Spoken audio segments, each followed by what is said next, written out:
उत्तिष्ठ भारतः सर्वे भवन्तु सुखिनः सर्वे भवन्तु निरामया। ये स्लोगन मैंने इसलिए कहा कि भारत के युवा जो वर्ग हैं उनको जागने की आवश्यकता है।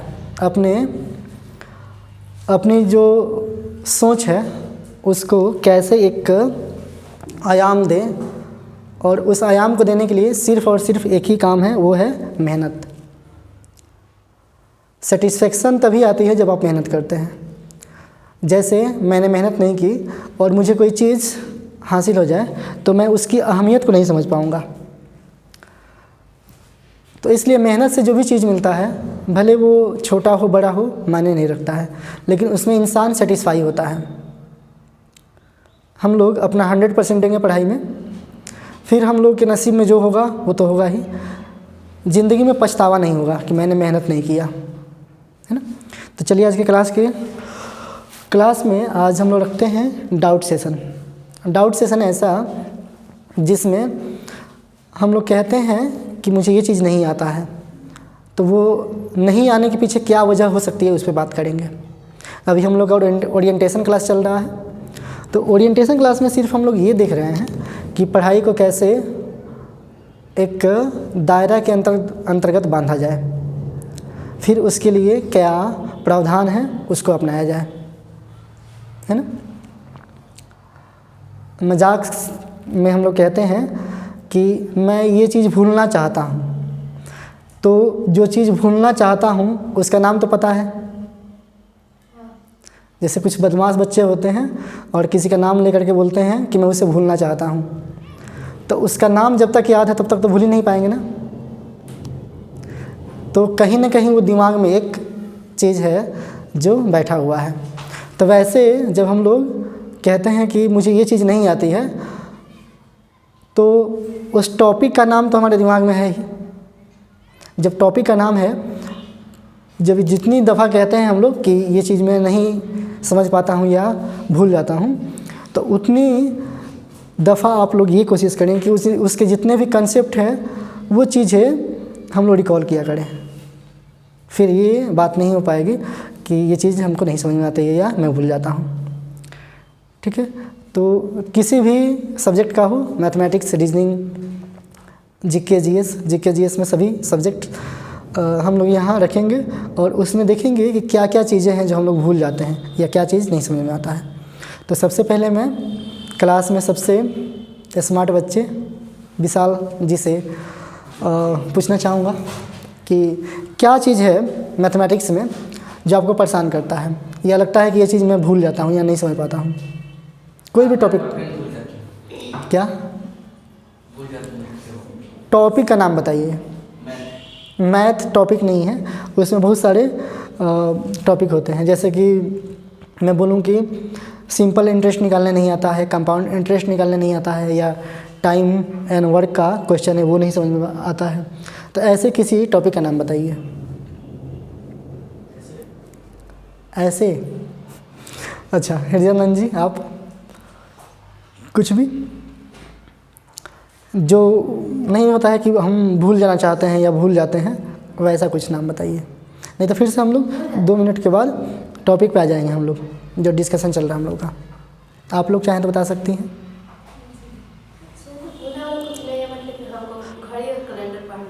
घड़ी और कैलेंडर, ओके। आप लोग, आप अपनी बात खुद रखा कीजिए, है ना।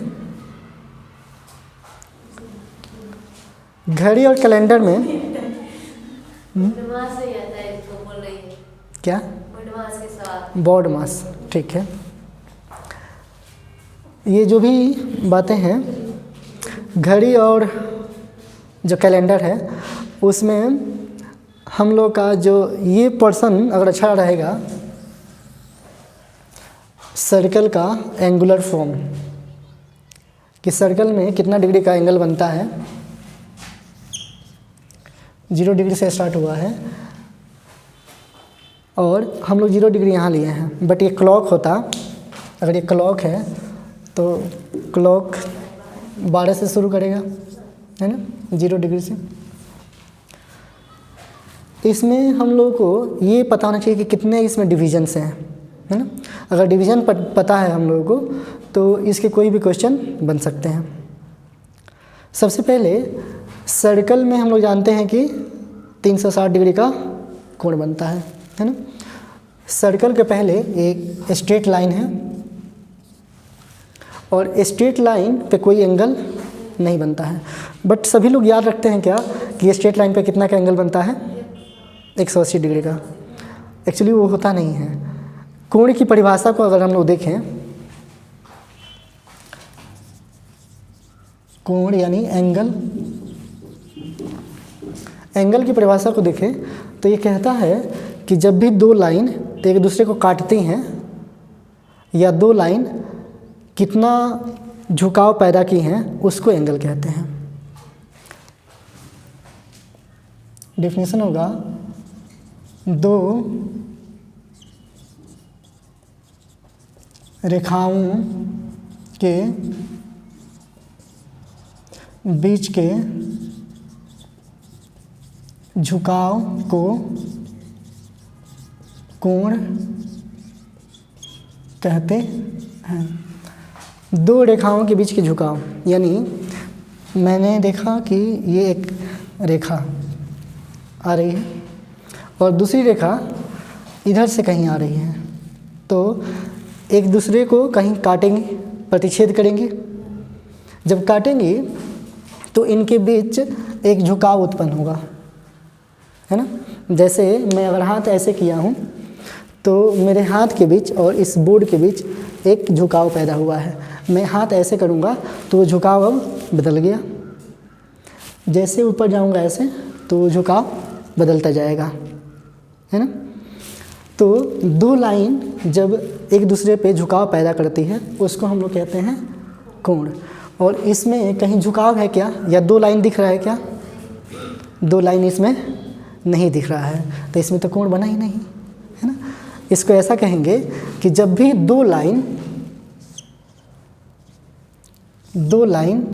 सीधी रेखा में हो, है ना, तो इनके बीच का जो कोण बनेगा, इनके बीच का जो झुकाव होगा, ये कितना का होगा, 180 डिग्री। इसे बोलते हैं कंसेप्ट, है ना।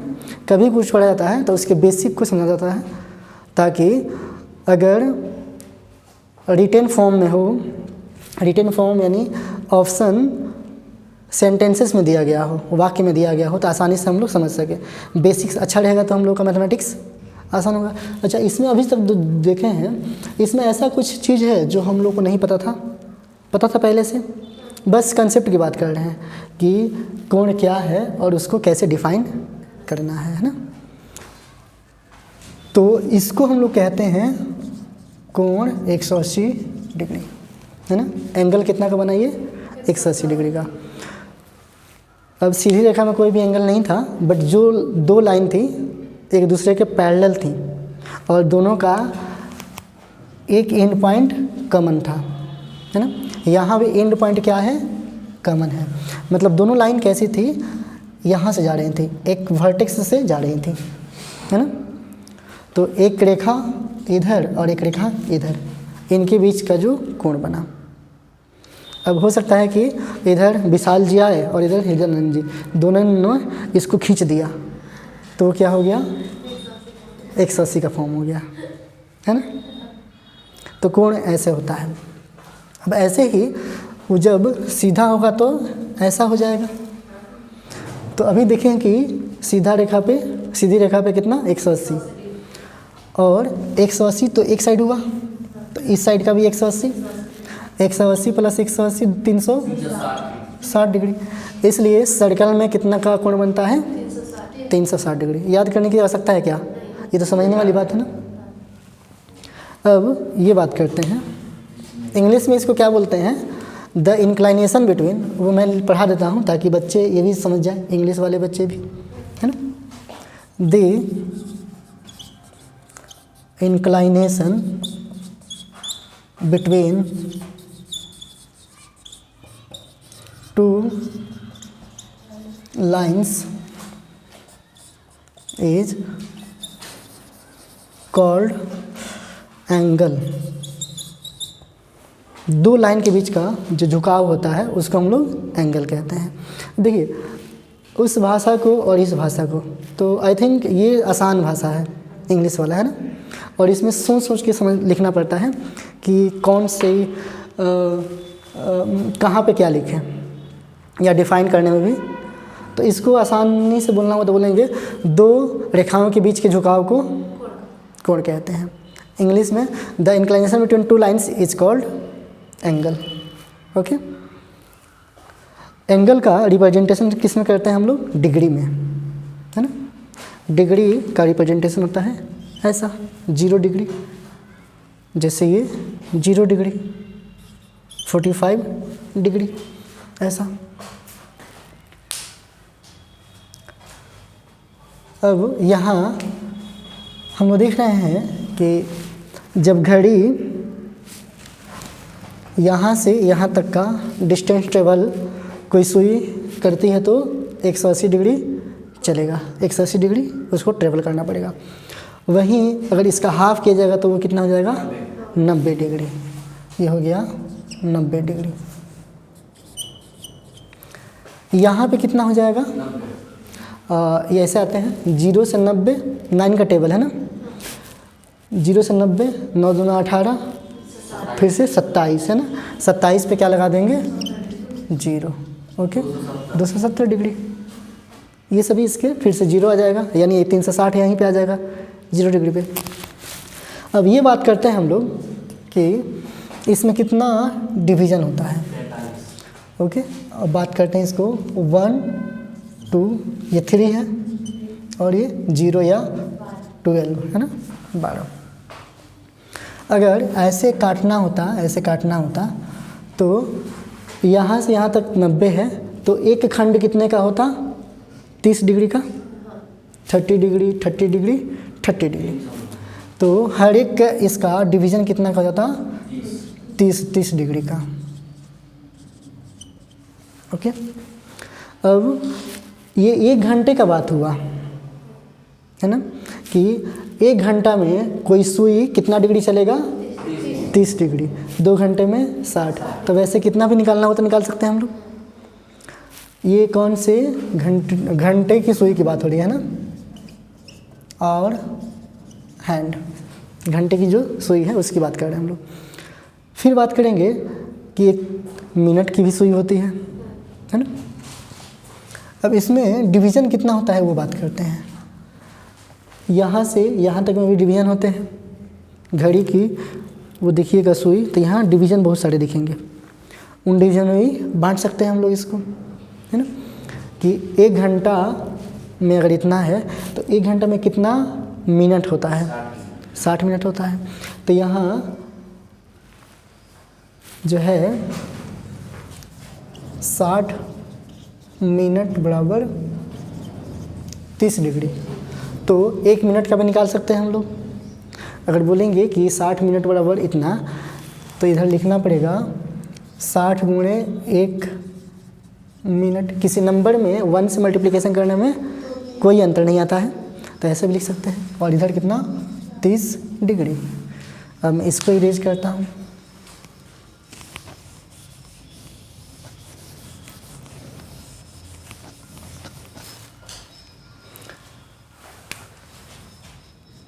इनको मैं इधर ही रख देता हूँ। तो इधर जो 60 है, एक चीज़ पढ़ते हैं हम लोग बोर्ड मास में कि जब इधर कोई मल्टीप्लिकेशन में है तो दूसरे साइड जाके डिवीज़न हो जाता है ना, ऐसा। तो 1 मिनट बराबर 30 डिग्री बट्टा 60। काटेंगे तो 0 से 0 कैंसिल हो जाएगा, और 3 2 जा 6, यानी 1/2 डिग्री। तो 1 मिनट में कोई जो सुई है वो कितना डिग्री ट्रेवल करेगा? 1/2, यानी आधा डिग्री, है ना। ये किस घड़ी की बात, किस सुई की बात हो रही है? मिनट वाली सुई की, है ना। तो घंटा वाली सुई जो थी 1 घंटे में चल रही थी 30 मिनट, और वैसे ही जो मिनट की सुई है 1 मिनट में चल रही है 1/2 डिग्री। अब कोई बोलेगा कि मिनट की सुई है वो चलती है 55 मिनट, 55 मिनट में यहाँ से चलना शुरू की है, इधर तक कहीं आके रुकी है, तो वो एंगल कितना ट्रेवल करी है उसको निकालना हो तो हम लोग मल्टीप्लिकेशन करके निकाल सकते हैं, है ना। कोई ये बोलता है कि घंटे की सुई है 5 घंटे में कितना एंगल बनाती है, तो मल्टीप्लिकेशन करके निकाल सकते हैं। कैसे, अगर कोई बोले कि 5 आवर में घंटे की सुई ने कितना एंगल ट्रेवल किया है, तो 1 घंटा में 30 मिनट, तो 5 घंटा में 5 गुणे 30, है ना। तो 5 × 30 डिग्री करेंगे तो 6 × 5 = 30, 5 × 3 = 15, 150, है ना, 150 डिग्री। अब 150 डिग्री कहीं इधर होगा, 180 से पहले होगा, एग्जिट कितना होगा उसको देखते हैं। यहाँ और डिवीज़न करें तो 2 और डिवीज़न हो जाएगा, ये 3 है, 4 है, 5 है ना। ये था कितना 90 से 30 चलेंगे तो कितना आ जाएगा 120, 120 में और 30 जोड़ेंगे तो 150। तो ऐसे निकालें या ऐसे निकालें, तो पहले तो मैप समझ लिया जाता है किसी भी चीज़ का, उसके बाद उसके एप्लीकेशंस को देखा जाता है।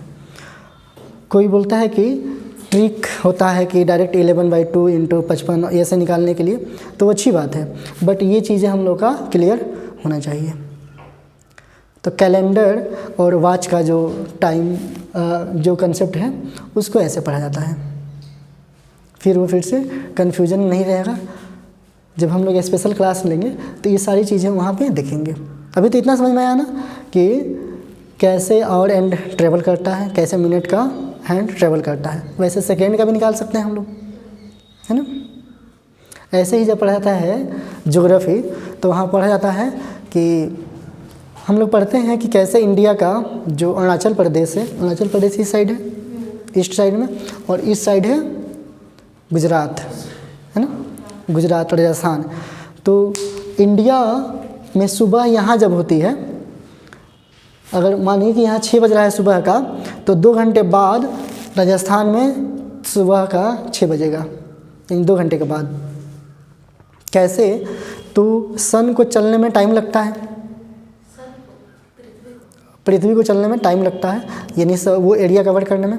सन तो स्थिर है ना। तो उस रिवॉल्यूशन के कारण जो ट्रेवल करती है अर्थ, तो यहाँ से यहाँ तक का जो डिस्टेंस है उसको पार होने में 2 घंटा लगता है। जैसे मैं यहाँ पे हूँ और ऐसे ऐसे मैं घूम रहा हूँ, बहुत स्लो घूम रहा हूँ, तो हो सकता है कि 1 सेकेंड 2 सेकेंड में इतना घुमाऊँगा। तो इतना का जो इतना का जो मेरा इलाका है, इंडिया का इलाका, पूरा इंडिया फैला हुआ है ना, इधर 68 डिग्री से इधर 97 डिग्री तक, 97 डिग्री तक।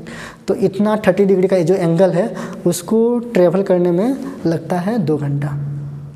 और 2 घंटा कैसे निकालते हैं, तो वहाँ भी एंगल का ही कंसेप्ट आता है, क्योंकि अर्थ का आकार कैसा है, सर्कुलर या जियोइड शेप, गोलाकार, स्फीयर टाइप का। और स्फीयर पे, अच्छा ये बताइए कि हम लोग धरती के ऊपर हैं या धरती के अंदर हैं? धरती के ऊपर है। अच्छा, धरती के ऊपर है या धरती के नीचे है? जाइए मेरे किचन से ग्लोब ले आइए, हृदयानंद जी मेरे किचन से ग्लोब लाइए। इतना बड़ा एक पृथ्वी होगा किचन में, उठा लाइए। आज डाउट सेशन है इसलिए सारा कुछ जो होगा। हमको पहले मैथ पढ़ाइए। मैथ ही तो पढ़ रहे हैं हम लोग, लेकिन मैथ में हिस्ट्री है, ज्योग्राफी है, उसको भी तो पढ़ना है ना। ये अभी लिखना नहीं है, ये मैं पढ़ाऊँगा ना, जब स्पेशल क्लास लगेगा तो पढ़ेंगे। टेबल नहीं याद होता है? अच्छा, डेली इसको एक बार साफ़ कर दीजिए उससे।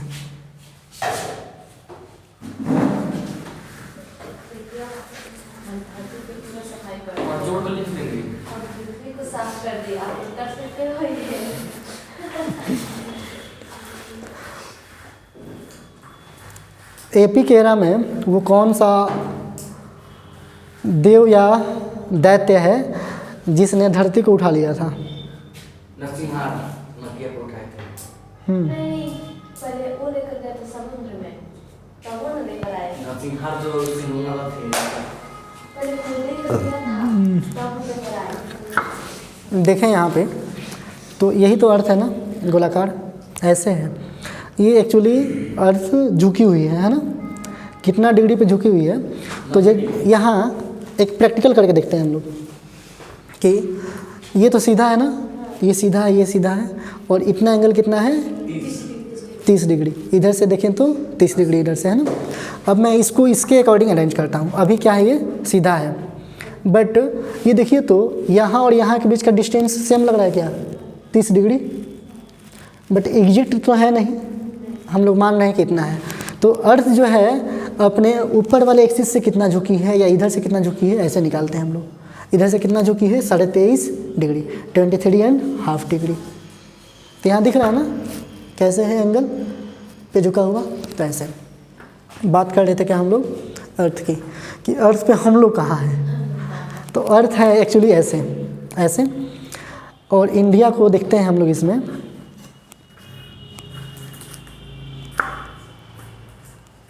ये है इंडिया, है ना।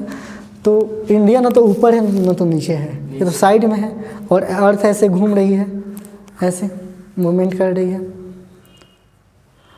और सबसे ताज्जुब की बात तो ये है यहाँ के लोगों का, जो चिली के लोग हैं, अर्जेंटीना के लोग हैं, ये लोग कैसे हैं जो गिर नहीं रहे हैं।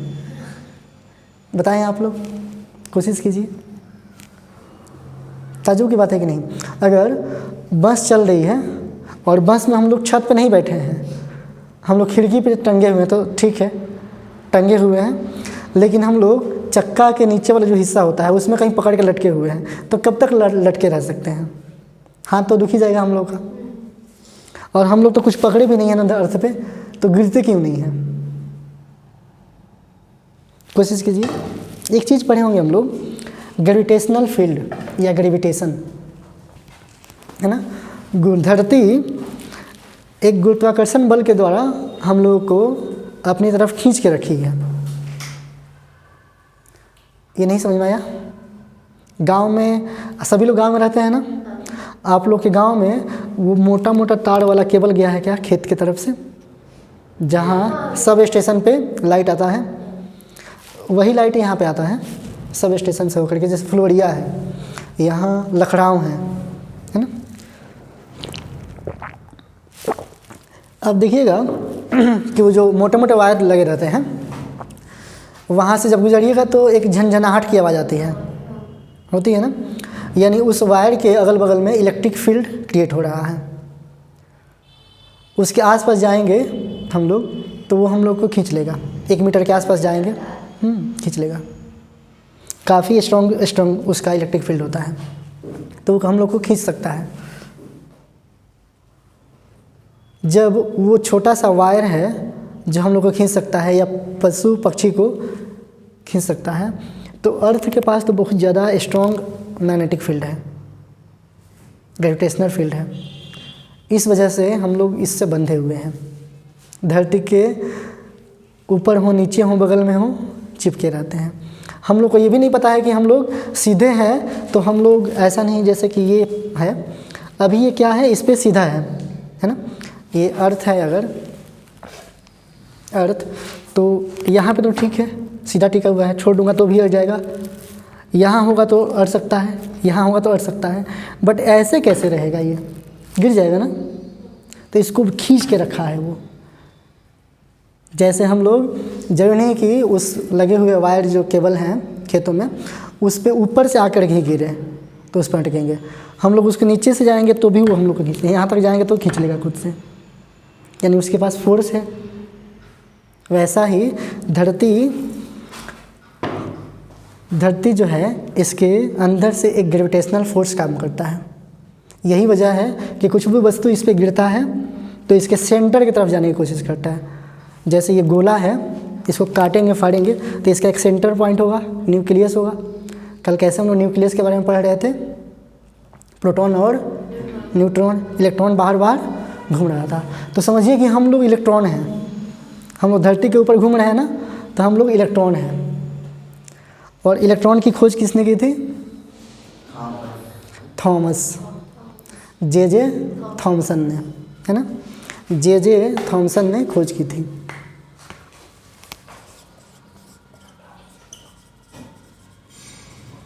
कोई है गेट पे क्या? देखिए तो कैमरा तो चालू है।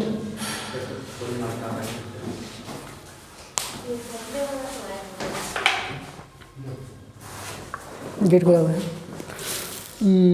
तो हम लोग कैसे हैं? ठीक वैसे हैं जैसे इलेक्ट्रॉन मूव करता है, तो वैसे हम लोग भी इसके आसपास घूमते रहते हैं, एक ऑर्बिट में घूमते रहते हैं।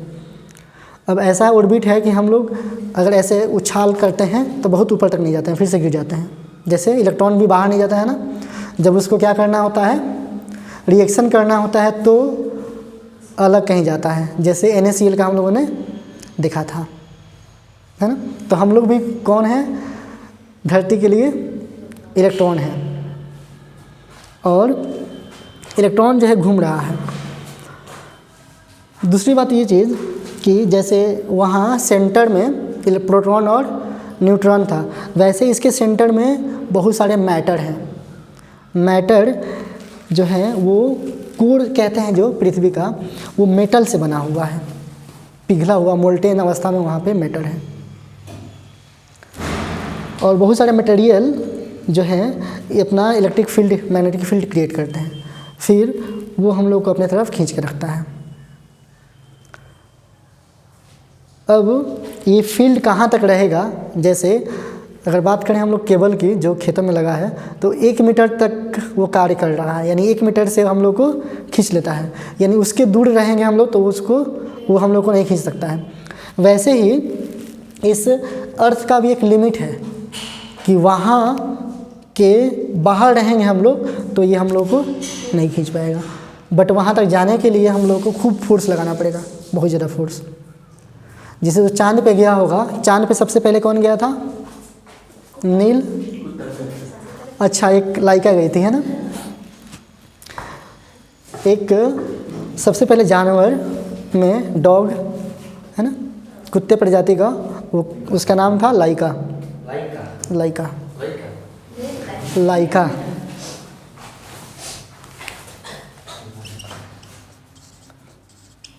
लाइका। तो ये डॉग प्रजाति की जंतु सबसे पहली बार गई थी वहाँ पे चांद पे। डेट थी 20 जुलाई, ये तो बहुत पहले गई थी, जब नील आर्मस्ट्रॉन्ग गए थे पहली बार और एल्ड्रिन गए थे, एडविन एल्ड्रिन। तो दोनों व्यक्ति गए थे जब, वो समय था 20 जुलाई 1969 का, 1969 का, जब चांद पे इन लोगों ने कदम रखा था। तो जब वो लोग गए होंगे तो धरती के इलेक्ट्रिक फील्ड से, मैग्नेटिक फील्ड के बाहर गए होंगे, तभी तो धरती उन लोगों को नहीं खींच पाई। तो वहाँ तक निकलने के लिए काफ़ी हम लोगों का वेलोसिटी ज़्यादा होना चाहिए, यहाँ से काफ़ी स्पीड से निकलेंगे तो उसके बियॉन्ड जा पाएंगे। अब वो जो वेलोसिटी है उसका नाम है पलायन वेग, ठीक है, इंग्लिश में एस्केप वेलोसिटी कहते हैं। पलायन करना मतलब एक जगह से दूसरी जगह जाना, पलायन करना। तो वो कौन सा स्पीड है जिससे हम लोग अपना धरती छोड़ करके दूसरे ग्रह पे चले जाएं, उसको कहते हैं पलायन वेग। In English it is escape velocity. Escape मतलब होता है निकलना, यानी कहाँ से निकलना है? इस अर्थ के फील्ड से निकल जाना, है ना। तो अगर कभी एग्ज़ाम में ये क्वेश्चन रहता है कि वो कौन सा वेग है जिसकी वजह से हम लोग धरती के फील्ड के बाहर जा सकते हैं, तो क्या हो जाएगा आंसर हम लोग का? पलायन वेग। देखिए, तो हम लोग पढ़े कुछ नहीं, लेकिन कितने सारे क्वेश्चन पढ़ लिए ना। जे थॉमसन, ये अर्थ, इसका नाम क्या है? पलायन वेग, एस्केप वेलोसिटी, इसके वेलोसिटी बहुत ज़्यादा स्पीड होता है इसका। 1 सेकेंड में 11.2 किलोमीटर पर सेकेंड होना चाहिए स्पीड। मतलब 1 सेकेंड में, 1 सेकेंड हम लोगों ने बोला तब तक उसको यहाँ से 11 किलोमीटर दूर तक सफ़र करना चाहिए, इतना स्पीड में। पॉसिबल है हम लोगों से? नहीं है ना। वो सिर्फ कब होता है? रॉकेट में। वो जो रॉकेट जाता है आकाश में, देखते हैं कितना जल्दी से जाता है। और सोचिए कि वो इतना स्पीड में जाता है, फिर भी उसको 2 माह 3 माह लग जाता है चाँद पे पहुंचने में, मंगल ग्रह पे जाने में। यानी कितना डिस्टेंस है। जैसे लाइट की बात करें हम लोग कि लाइट जो है धरती पे जब आता है सूर्य से, तो उसको काफ़ी समय लगता है आने में। 6 मिनट। कितना समय लगता है? 8 मिनट 16 सेकेंड, है ना। 8 मिनट 20 सेकेंड या 8 मिनट 16 सेकेंड। 1 मिनट 16 सेकेंड लगता है ना। यानी वो 3 लाख किलोमीटर पर सेकेंड के हिसाब से आ रहा है, 3 लाख मीटर पर सेकेंड के हिसाब से आ रहा है। किलोमीटर मैंने बोल दिया। तो 1 सेकेंड में लाइट जो है 3 लाख मीटर चला गया है। सोचिए उसका स्पीड कितना ज़्यादा है। फिर भी अर्थ पे पहुंचने में उसको लगता है 8 मिनट, यानी काफ़ी दूर है अर्थ से सन। 150 मिलियन किलोमीटर दूर है, 150 मिलियन, है ना। तो यहाँ 150 मिलियन किलोमीटर दूर है। यहाँ m का मतलब m मतलब मिलियन, 10 के पावर 6, और यहाँ m का मतलब किलोमीटर। ओके, तो इतना डिस्टेंस ट्रेवल करने में उस लाइट को लगता है 8 मिनट, 8 मिनट 16 सेकेंड। और लाइट की स्पीड कितनी है? 3 लाख मीटर पर सेकेंड, यानी 1 सेकेंड में 3 लाख मीटर चलती है। जैसे हम लोग सबसे स्पीड चलते हैं कितना, जैसे विशाल जी हैं तो गाड़ी बहुत अच्छे से चलाते हैं, ये 90-100 के ऊपर ही बात करते हैं भाई साहब। तो इनको लगता है कि मैं तो जग जीत लिया है, मैंने तो जग जीत ली है इतने स्पीड चला के। इस लाइट को आज तक कब घमंडी नहीं हुआ कि मैं इतना तेज़ चलता हूँ। और हम लोग कौन होते हैं घमंड करने वाले? तुच्छ मानव हम लोग हैं। तो यहाँ पे क्या याद रखना है हम लोगों को कि लाइट का स्पीड कितना है। ये सभी एग्ज़ाम्स के क्वेश्चन हैं। पिछली बार जब एग्ज़ाम कैंसिल हुआ था बिहार पुलिस का, उस समय जी का मान पूछ दिया था एग्ज़ाम में, कैपिटल जी का मान। तो सोचिए मैं यहाँ जितना भी बात बोल रहा हूँ ना, सभी एग्ज़ाम्स में आए हुए क्वेश्चन हैं। हम लोग की बातें ही हो रही हैं एग्ज़ाम्स के क्वेश्चंस के अकॉर्डिंग। 6.67 इंटू 10 के पावर 11, है ना, न्यूटन मीटर पर किलोमीटर स्क्वायर kg स्क्वायर। तो ये सारा कुछ याद रखना पड़ता है। वो देखने में लगता है कितना टफ है वैल्यू उसका, है ना। तो यहाँ पे याद रहेगा 3 लाख मीटर पर सेकेंड। कितना डिस्टेंस है अर्थ और सन के बीच? 150 मिलियन किलोमीटर। मिलियन में कितना होता है? 10 लाख होता है। 1 मिलियन जैसे कि आजकल प्रचलित हो गया है कि किसका व्यूज़ कितना गया, है ना, तो वहाँ मिलियन याद रहेगा ना। 1 मिलियन मतलब 10 लाख, ठीक है। तो 150 गुणे 10 लाख किलोमीटर, काफ़ी लंबा वैल्यू आएगा। फिर सन रेज को आने में कितना टाइम लगता है? 16 सेकेंड, ठीक है। वापस आते हैं यहाँ पलायन वेग पे। तो धरती के बाहर निकलने के लिए जो वेलोसिटी दी गई थी उस रॉकेट को, कौन सा रॉकेट? जो मंगलयान में गया था, जो चंद्रयान में गया था। जब जैसे कि जब राकेश शर्मा गए होंगे, जब कल्पना चावला गई होंगी, जब सुनीता विलियम्स गई होंगी, और अभी तक वो अंतरिक्ष में ही हैं। उनका नया साल वही मना है अंतरिक्ष में। फ़ोटो आप लोग देखे होंगे, फ़ोटो पेपर में दिख जाएगा। अभी मेरे यहाँ पास पेपर है तो दिखा दूँगा उसमें। क्या सुनीता विलियम्स जी का? नहीं, वो तो अब बुढ़ी दिखने लगी हैं, 40 प्लस हो गई हैं। कल्पना चावला जी का एज कम था, है ना। तो सोचिए वो लोग जब गए होंगे तो उन लोगों को कैसा महसूस हुआ होगा कि इतनी स्पीड के साथ वो लोग धरती से बाहर निकले होंगे इस एस्केप वेलोसिटी से। हम लोग तो लगता है कि बस ख़त्म है, आज ही कहानी है, आज ही पर कहानी है।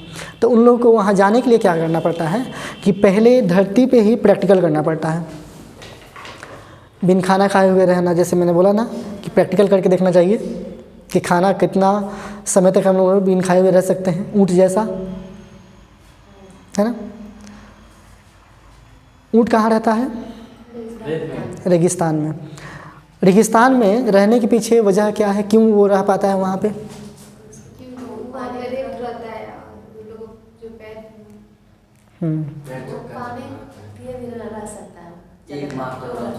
यस, यानी उनकी जो हम्प होते हैं उसमें एनर्जी स्टोर होता है, फैट स्टोर होता है।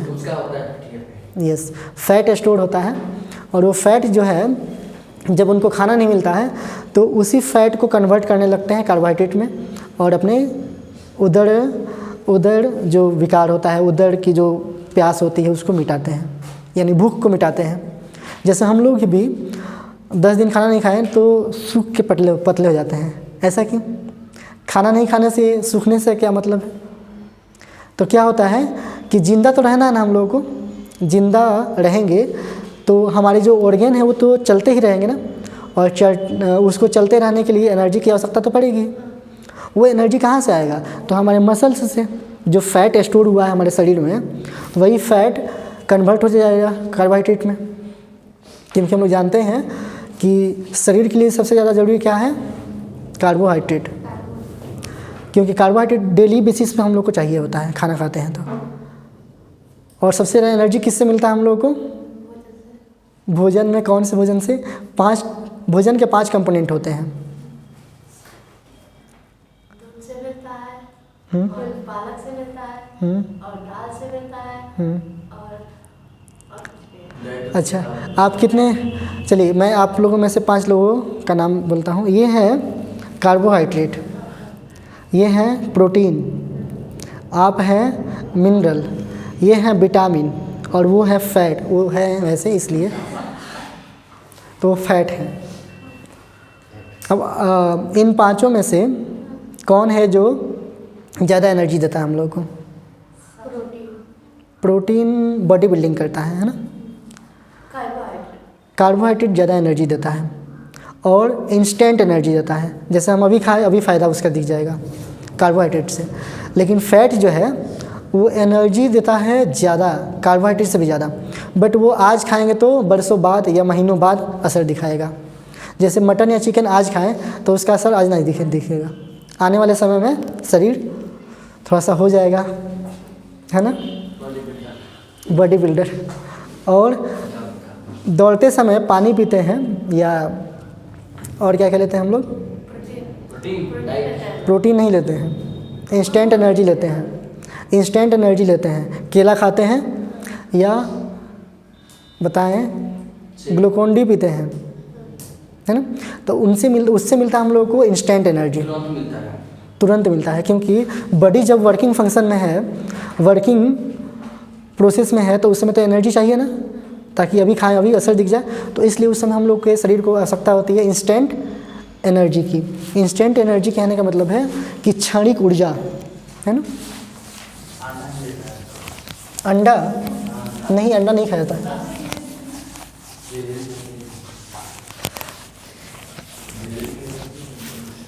ये क्या है? Instant energy.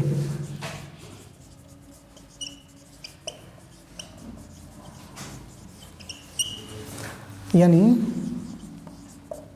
ये क्षणिक बोल रहा हूँ, तत्क्षणिक बोलेंगे इसको, है ना। हिंदी में ही लिख रहे हैं।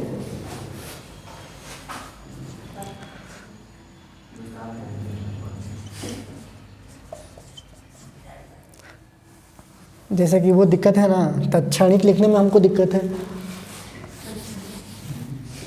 बोलने के लिए बोल लेता हूँ, बट लिखने में दिक्कत होगा ना, कि मुझे हमेशा प्रैक्टिस नहीं है, बट सही लिख लूँगा। तत्क्षणिक ऊर्जा की आवश्यकता होती है जो उसी समय कार्य रूप में आ जाए। तो ये किससे मिलता है हम लोगों को? कार्बोहाइड्रेट से, है ना, कार्बोहाइड्रेट से।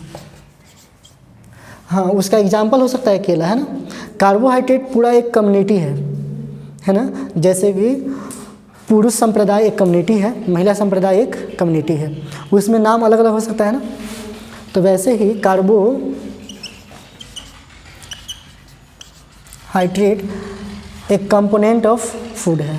फूड के 5 कंपोनेंट होते हैं जिनको हम लोग कहते हैं न्यूट्रिएंट्स। न्यूट्रिएंट्स को बोलते हैं हिंदी में पोषण तत्व, है ना, पोषण तत्व, पोषण तत्व। तो उसमें पहला कार्बोहाइड्रेट हुआ, सेकेंड में हम लोग लिख देते हैं प्रोटीन, हिंदी में लिख रहा है, नहीं तो विशाल जी बोलेंगे कि सर इंग्लिश में लिखते हैं। प्रोटीन का हिंदी नहीं होता है, ठीक है, प्रोटीन इंग्लिश में ही होता है।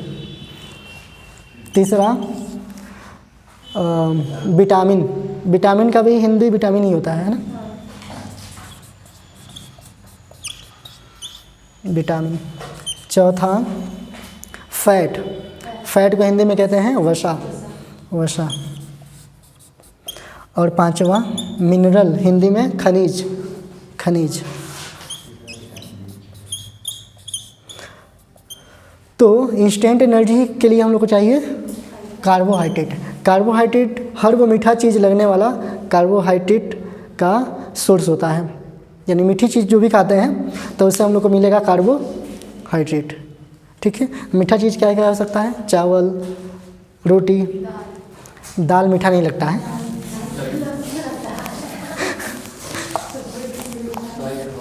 दही, दही खनिज देता है हम लोग को, दही से खनिज मिलता है हम लोग को।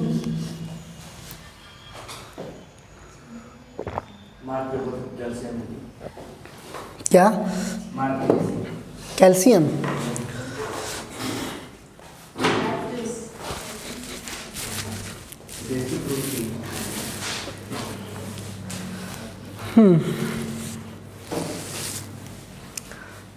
क्या बात हो रही थी हम लोग की, कार्बोहाइड्रेट की, है ना। तो कार्बोहाइड्रेट हम लोग को मिल गया मीठी चीज़ों से।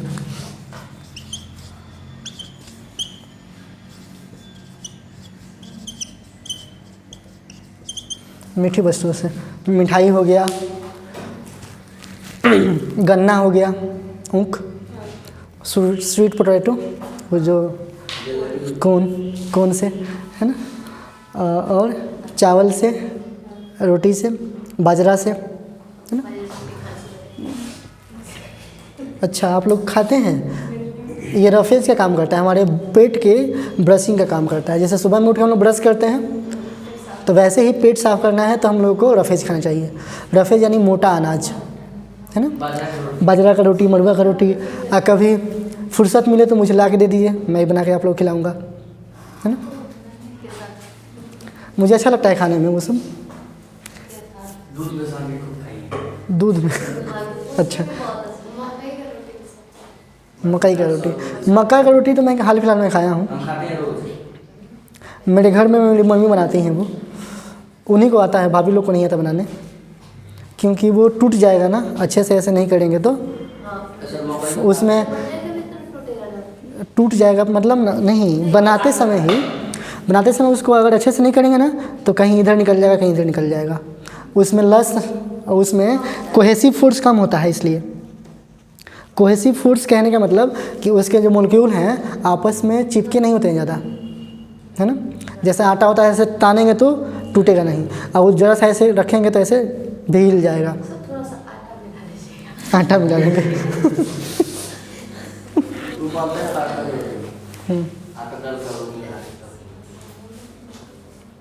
अच्छा, तो ये मीठा वाला वस्तु याद हो गया। प्रोटीन की बात करते हैं। उसके पहले एक क्वेश्चन है आप सभी के लिए।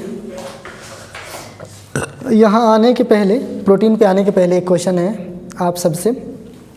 यहाँ क्लास में सभी चीज़ों को ऑब्जर्व करना है और बताना ये है कि इन पांचों में सबसे ज़्यादा हम लोगों को जल्दी यानी फ्रेक्वेंटली कौन सा जो है आवश्यकता पड़ता है, किसकी आवश्यकता, क्षण किसकी आवश्यकता पड़ती है।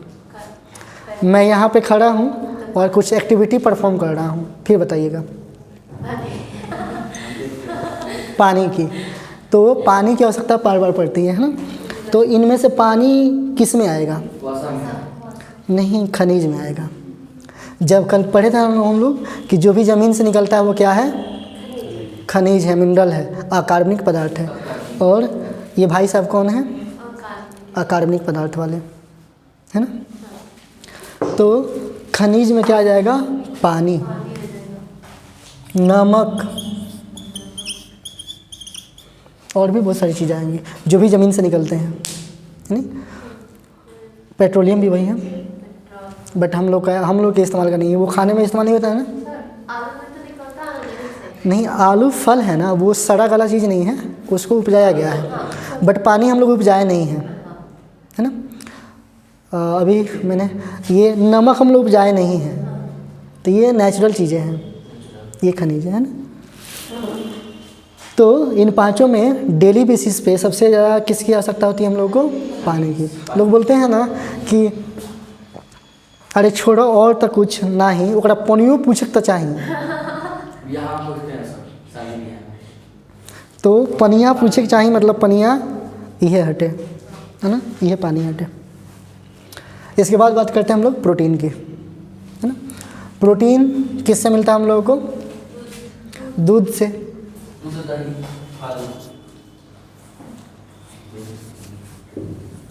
दूध, दही, फल, दही इसमें आएगा, दही इसमें आएगा खनिज में, है ना। क्यों आएगा अभी बात करेंगे। अच्छा ये बताइए, दही जो होता है जब खट्टा हो जाता है तो कैसा हो जाता है, एसिड और बेस जैसा। जब मीठा लगता है तो लगता है कि बेस है, लेकिन 2-4 दिन छोड़ दीजिए तो कितना खट दही खैले बानी, मतलब कि मन खराब हो गई बा। तो खट्टा हो जाने में उसमें क्या हो जाता है, खनिज के लक्षण आ जाते हैं, एसिड वाले लक्षण आ जाते हैं। ये नमक की मात्रा होती है। जैसे नमक आयन में टूट जाता है, वैसे ये भी क्या होता है, आयन में टूट जाता है। पानी भी आयन में टूट जाता है। पानी कैसे आयन में टूटता है, पानी का फॉर्मूला जल्दी से बताएंगे आप लोग। H2 पानी का फॉर्मूला है ना। ये आयन में टूटेगा तो क्या हो जाएगा, H+O2- या O2-, है ना, ऐसे। अब देखिए तो दोनों रिएक्शन करेगा तो इसके पास कितनी वैलेंसी है बहन, 1, यहाँ +1 और इस यहाँ वैलेंसी -2। तो जब रिएक्शन होता है तो इसका यहाँ जाता है और इसका वैलेंसी इधर जाता है, तो इसलिए ये होता है H2O। इसकी वैलेंसी कहाँ आके मल्टीप्लाई हो गई, हाइड्रोजन के साथ, और हाइड्रोजन की वैलेंसी इसके साथ, तो इसलिए कौन सा रिएक्शन बन गया, H2O। तो आयन में टूट गया ना, तो आयन में टूटा मतलब क्या है, वो खनिज है, तभी तो करंट लगता है ना हम लोग को। दूसरी बात करते हैं नमक की। नमक का फॉर्मूला बता दीजिए जल्दी से। NaCl। ये टूटेगा तो कैसे हो जाएगा, Na+ में और Cl- में। दोनों के पास वैलेंसी कैसी है, 1-1, तो ट्रांसफर भी होगा तो इसके पास भी 1 का मल्टीप्लाई, इसके पास भी 1 का मल्टीप्लिकेशन, तो ये NaCl ही रह जाएगा। ओके। वैसे ही हम लोग दही की बात किए थे कि दही एसिड और बेस वाली बात होती है। पहले था वो बेस, बाद में हो गया एसिड, मतलब कि उसमें भी प्लस और माइनस चीज़ें रही होंगी, है ना। तो क्या हो गया, खनिज हो गया। रिजल्ट समझ में आ रहा है ना विशाल बाबू, समझ में आ रहा है। अम्ल है और क्षार है, मतलब दही जौन बाटे हमने के भोजपुरी में पढ़ सकते नहीं, कोई दिक्कत नहीं है। जैसे दही जौन बा, दही जब जमला तो वो मीठ लागेला, लेकिन बाद में खट लागे लगेला। तो पहले रहला क्षारीय, अब बाद में हो जाला अम्ल वाला, अम्लीय वाला, है ना। तो दही में क्षार और अम्ल दोनों गुण बाटे, तो यही से ही का बाटे, खनिज बा। ओके। फिर आते हैं हम लोग प्रोटीन में। तो प्रोटीन मिल रहा है दूध से, दाल से, उससे विटामिन मिलेगा, है ना, फल से।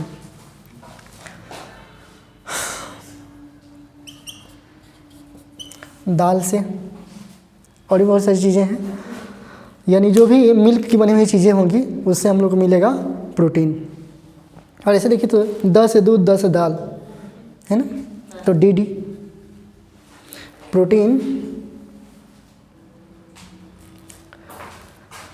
प्रोटीन जो होता है क्यों आवश्यक होता है शरीर में, इसके लिए बात करते हैं। जैसे कार्बोहाइड्रेट को पता चल गया कि डेली बेसिस पे इसका यूज है ना, क्योंकि डेली हम लोग तो काम करना ही है और डेली काम करना है। जैसे गाड़ी में डीजल रहेगा तभी गाड़ी चलेगा, पेट्रोल रहेगा तभी चलेगा, लेकिन डेली बेसिस पे गाड़ी को क्या आवश्यकता होती है, फ्यूल की, तेल की।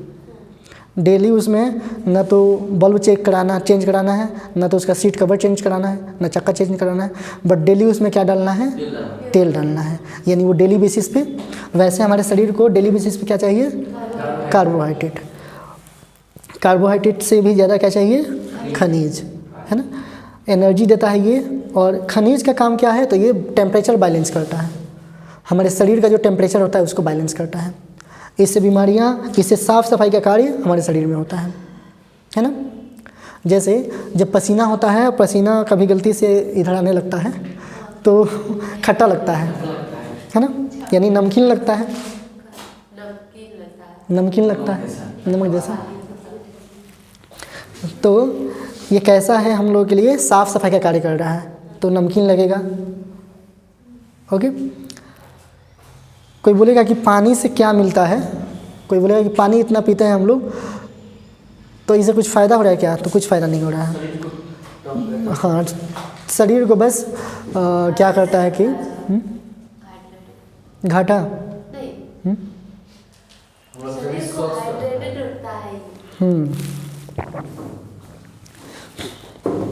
अगर पानी नहीं पिएंगे तो हमारे जो ऑर्गन सिस्टम है ना प्रॉपर फंक्शन नहीं करेंगे, हमारे अंग जो हैं काम नहीं करेंगे अच्छा से, हमारे जो ये स्किन से है ना ये सूखे पड़ जाएंगे और नहीं सूखे पड़ जाएंगे, फिर हम लोग का जो ऑस्मोसिस प्रोसेस है ना अच्छा से नहीं हो पाएगा। अब बात करते हैं हम लोग कि प्रोटीन का कार्य क्या है। तो हम लोग के बॉडी को बिल्ड करता है, जैसे घर बनाने के लिए कुछ ऐसा मटेरियल चाहिए जो इसके स्ट्रक्चर को अच्छा करता है, जैसे छड़ हो गया, सीमेंट नहीं, सीमेंट जोड़ के रखता है ना, बोन है तो वो उसको स्ट्रक्चर देता है। जिसके शरीर का बोन स्ट्रांग होता है वो किसी को मार देगा तो वो दुनिया से उठ जाता है ना, इसलिए मैं डर के रहता हूँ।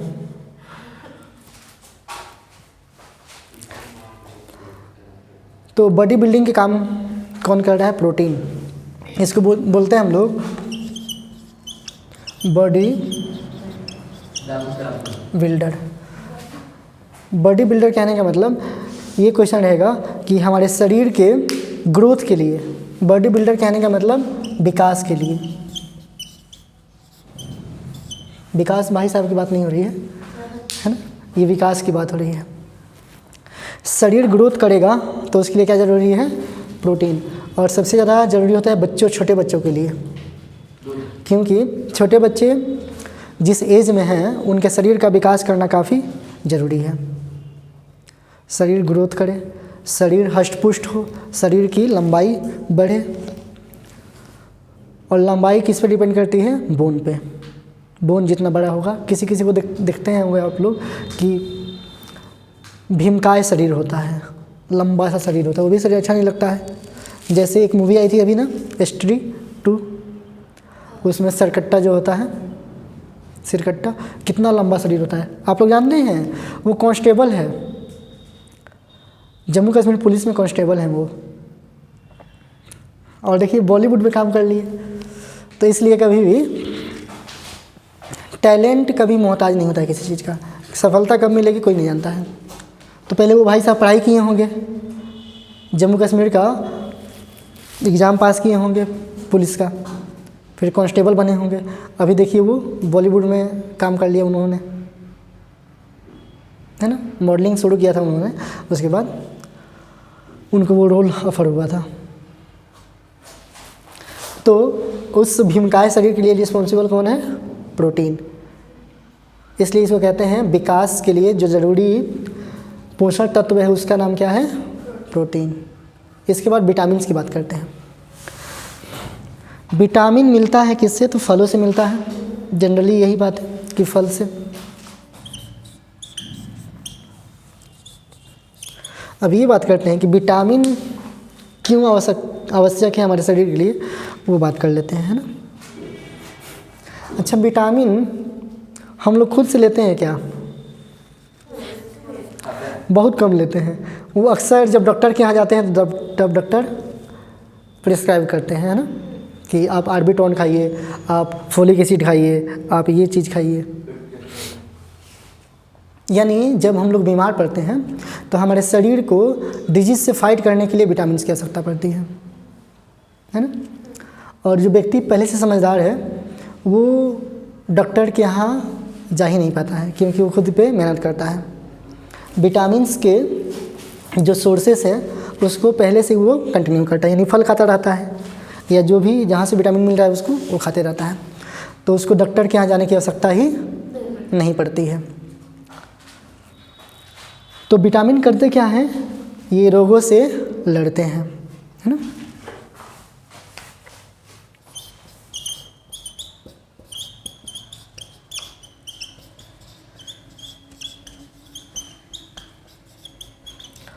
रोगों से लड़ने का कार्य करते हैं कौन, विटामिन्स। कौन कौन से विटामिन हैं, बहुत सारे विटामिन हैं। जैसे किसी के मसूड़ों में दर्द हो गया, ऐसे है, बहुत परेशान है मेरी तरह, तो डॉक्टर के यहाँ जाएगा, हजरत भाई जी के यहाँ जाएगा, बोलेगा कि डॉक्टर साहब मेरा दांत निकाल दीजिए, मैं बहुत परेशान हूँ दांत से। तो बोलेंगे कि ठीक है बताइए हुआ क्या है। नहीं मेरा डॉक्टर साहब दांत निकाल ही दीजिए, उसके बाद हमसे बात कीजिएगा। बोलेंगे कि अरे भाई साहब डॉक्टर मैं हूँ आप नहीं, पहले बताएं तो। एक इस पर मुझे एक किस्सा याद आ रहा है। एक बॉलीवुड के बहुत अच्छे एक्टर हैं आर माधवन साहब, उन्होंने अपनी स्पीच में, ये है एक्चुअली इंग्लिश में है तो मैं इंग्लिश चाहता हूँ बोलना, बट मुझे लगता है कि हिंदी में बोलना सही रहेगा, है ना। एक बार की बात है कि एक डॉक्टर को एक पेशेंट का फ़ोन आया और बोले कि डॉक्टर साहब मेरी पत्नी को पेट में दर्द हो रहा है, मैं आता हूँ आपके यहाँ, आपके पास समय है तो थोड़ा मेरा अपॉइंटमेंट फ़िक्स कर लीजिए, मैं आता हूँ, देखते हैं क्या होता है। तो लेकिन हाँ हाँ आ जाइए क्लिनिक, मैं देखता हूँ उनको। वो क्लिनिक जाते हैं, पत्नी को डायग्नोसिस के बाद पता चला कि अपेंडिक्स है। डॉक्टर साहब ने अपेंडिक्स निकाल दिया, पत्नी उनकी ठीक हो गई, घर आ गए, सुखी से रहने लगे। 1-2 माह के बाद उन्होंने फिर से डॉक्टर साहब को फ़ोन किया और बोले कि डॉक्टर साहब आप ऑपरेशन थिएटर रेडी रखिए, मैं अपनी पत्नी को ला रहा हूँ, उनका ऑपरेशन करके अपेंडिक्स निकाल देना है। तो बोले कि ठीक है आप पहले क्लिनिक आइए, डायग्नोसिस करते हैं, फिर देखते हैं क्या करना है। तो बोले कि नहीं डॉक्टर साहब आप ऑपरेशन का मतलब कार्य शुरू कर दीजिए, हम लोग आते हैं, आप ऑपरेशन कर दीजिएगा। तो बोले कि ठीक है आप आइए, हम चेक करेंगे, उसके बाद ही इलाज करेंगे उसका।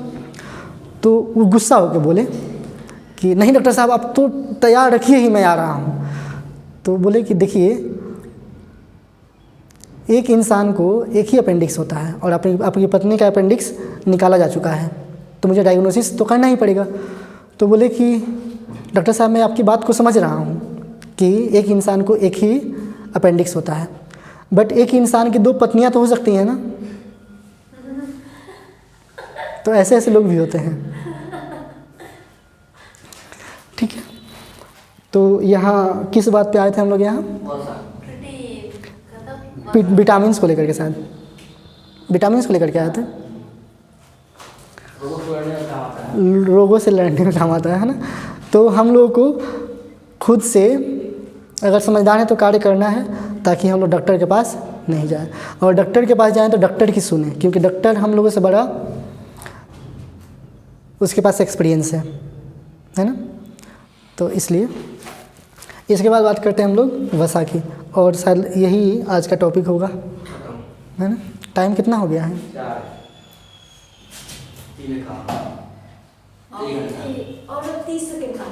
1 घंटा होने में। अच्छा बात पता ही नहीं चलता कि 1 घंटा कैसे बीत जाता है। आज तो हम लोग सिर्फ बात ही की है ना, पढ़ाई तो हुआ नहीं कुछ। तो फैट की बात करते हैं, है ना, वसा की बात करते हैं। वसा क्या होता है ना कि हम लोग को मिलता है ऑयली चीज़ों से जनरली, है ना, क्या बोलते हैं उसको, तेल वाली चीज़ों से, है ना। तेल से मिलता है, जो भी फ्राई किया हुआ चीज़ रहेगा उससे हम लोग को मिलेगा वसा। इसकी आवश्यकता क्यों है हमारे बॉडी को, ये ज़रूरी है ना। जैसे साड़ी की फैसिलिटी पढ़ ली हम लोग कि कौन सा हमारे शरीर में क्या कर रहा है, तो वैसे वसा के बारे में पढ़ना हम लोग को कि वसा से क्या फ़ायदा होने वाला है शरीर को, है ना। हर कंपोनेंट का अपना फ़ायदा है ना। ये करता क्या है फैट, तो इंस्टेंट एनर्जी नहीं, ये लॉन्ग एनर्जी देता है हम लोग के शरीर को। यानी हम लोग का शरीर कभी दुर्घटना में फंसे तो उस समय जो नहीं बोलते हैं लोग कि आपकी सबसे बड़ी संपत्ति आपके बचे हुए धन है, बचाए गए हुए धन है। यानी आपके पास पैसा है तो आप सुखी संपन्न हैं, ताकि कभी मुसीबत में हो तो वो पैसा काम आ जाए।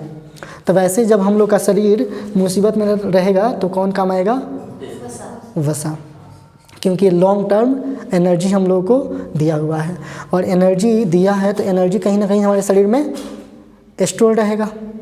अब यहीं पे बात आएगा कैमल का, ऊँट का। ऊँट जो होता है जब खाना खा रहा होता है तो उसका हम्प है फूल करके बड़ा हो जाता है ना, इतना बड़ा हो जाएगा।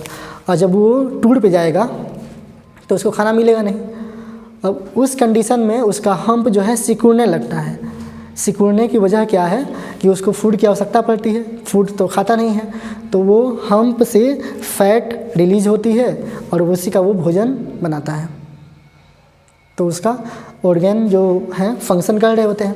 वैसे ही हम लोगों के शरीर में क्या होता है कि जब हम लोग बीमार पड़ते हैं तो खाना नहीं खा पाते हैं और उस समय यही फैट जो है कन्वर्ट होने लगता है फूड के फॉर्म में और हम लोग आगे तक कार्य करते हैं, काम कर पाते हैं, है ना। दूसरी बात ये है कि ये हमारे मसल्स को अच्छा रखता है फैट। देखते हैं आप लोग कि कोई फैट खाता है तो मोटा हो जाता है, उसको कितना भी मारो तो असर ही नहीं पड़ता है। और किसी के हड्डी पे मार दो यहाँ पे तो यहाँ बहुत चोट लगेगा, यहाँ मार दो बहुत चोट लगेगा, यहाँ मार दो चोट लगेगा। और किसी को पेट पे मारो, पेट पे असर ही नहीं पड़ेगा, है ना। किसी को यहाँ मार दो चोट लगेगा। तो ये चीज़ें हैं। अब हम लोग के बॉडी में जो फैट का वो चीज़ है वो क्या करता है, हमारे शरीर को ना शॉक से बचाता है। जब चोट लगता है ना तो उस समय उससे बचाता है। जैसे गाड़ियों में, गाड़ी के चक्कों में लगा होता है क्या, शॉकर, ताकि जंपिंग जब आए तो वो शॉक करे और झटका नहीं लगे गाड़ी में। वैसे हमारे शरीर को ऐसे मूवमेंट करने के लिए, बॉडी को प्रॉपर फंक्शन करने के लिए, बोन्स को बोन से नहीं टकराए देने के लिए हमारे शरीर में क्या होते हैं, मसल्स। और उन मसल को गद्देदार बना के रखता है कौन, वसा। ठीक है। यहाँ 2 क्वेश्चन रहेगा आप लोगों के लिए, वो याद करके रखना है। हमारे शरीर में वसा से जो मसल्स बनते हैं उसकी संख्या कितनी है, यानी ह्यूमन बीइंग के शरीर में मसल की संख्या कितनी है, उसको कहते हैं इंग्लिश में, हिंदी में मांसपेशी, है ना। तो मांसपेशियाँ होती हैं, हाँ कितना, 639, 639, 639 क्या है इसमें मांसपेशियाँ होती हैं। ठीक है। और बोन वाला कहाँ पढ़े थे हम लोग, बॉडी बिल्डर, यहाँ पे। हमारे शरीर में बोन की संख्या तो सबको पता है 206, है ना, 206। बच्चों में 300 प्लस होता है। बच्चों में हड्डी की संख्या, बोन जो होती हैं, बोन्स 300 प्लस, 300 से ज़्यादा होती है ना। अब ऐसा क्यों है कि बच्चों में बोन की संख्या ज़्यादा होती है बट जब वो वयस्क होता है तो बोन की संख्या घट जाती है, क्यों ऐसा होता है, बढ़ जाता है, जुड़ जाता है। इसलिए कहा जाता है कि एथलीट बनना है तो बचपन से ही प्रैक्टिस कीजिए, डांसर बनना है तो बचपन से ही प्रैक्टिस कीजिए, ताकि ये जो बोन्स हैं जुड़े नहीं, है ना। तो वो बच्चा आसानी से ऐसे ऐसे कुछ भी कर सकता है, छलांग मार सकता है, बट कोई एक बहुत दिन तक प्रैक्टिस नहीं किया हो, एक्सरसाइज नहीं किया हो, उसको उतार दें, बोले कि चलो छलांग मारो, तो उसका हाथ ही पाँव नहीं मुड़ेगा, नहीं मार पाएगा ना। तो इस वजह से, है ना। बाद में फिर ये क्वेश्चन रहेगा, कि इन बोन को कौन जोड़ के रखता है? मांसपेशी तो उसको शौकिंग का गद्देदार बनाए रखता है। ये जो घर में सेटरिंग का काम होता है तो छड़ को किससे बांधते हैं? तार से। वैसे हमारे बॉडी में कुछ तार होते होंगे जिससे बांधते होंगे। उस तार का नाम क्या है? तो उस तार का नाम है लिगामेंट, है ना? क्या नाम है? लिगामेंट। लिगामेंट। फिर ये भी बात आएगा कि देखिए, मुझे लगता है ना कि मैं रुक ही नहीं पाता हूँ, 1 घंटा हो गया है, फिर भी मुझे लग रहा है कि और तो कुछ बता देता हूँ। ये टॉपिक ख़त्म ही नहीं होता है ना, इससे अब बोलूँगा तो इसके और आगे जा सकता हूँ, लेकिन हम लोग आज यहीं ख़त्म करेंगे। ये मांसपेशी, मांसपेशी, हमारे शरीर में मांसपेशियों की संख्या 639। गुड, याद भी कर लेना है ना? मैं क्या बोल रहा था? लिगामेंट समझ में आ गया? यानी हड्डी को हड्डी से जोड़ के रखता है लिगामेंट। दूसरी बात ये भी है कि अगर हड्डी से मांस चिपका हुआ है तो वो कैसे चिपका हुआ है? जैसे सीमेंट जो होता है जोड़ के रखता है ब्रिक और उस चीज़ को, सबको जोड़ के रखता है ना सीमेंट, तो वैसे सीमेंट का काम कौन करता है हमारे शरीर में? लिगामेंट। तो छड़ को छड़ से जोड़ा है ना, बोन को बोन से, छड़ को छड़ से, तो वो होता है टेंडन, है ना?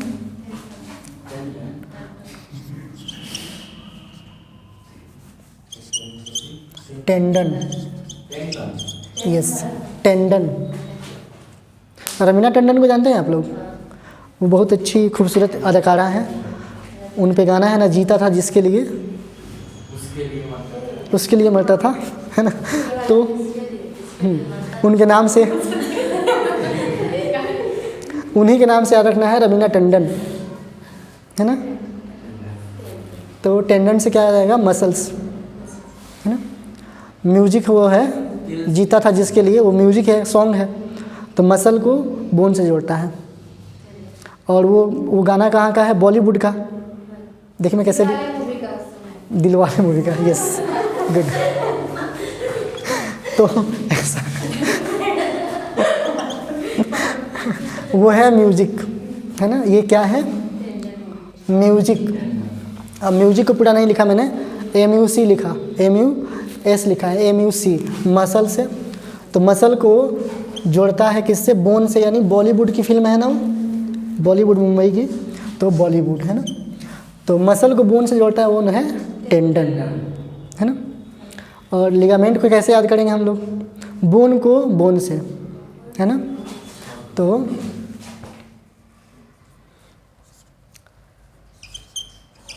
BBL, है ना? बोन को बोन से लिगामेंट जोड़ता है, है ना? बोन को बोन से। और इसको कीजिएगा तो ये आएगा MBT, MBT, muscle bone tendon. ठीक है, याद रहेगा?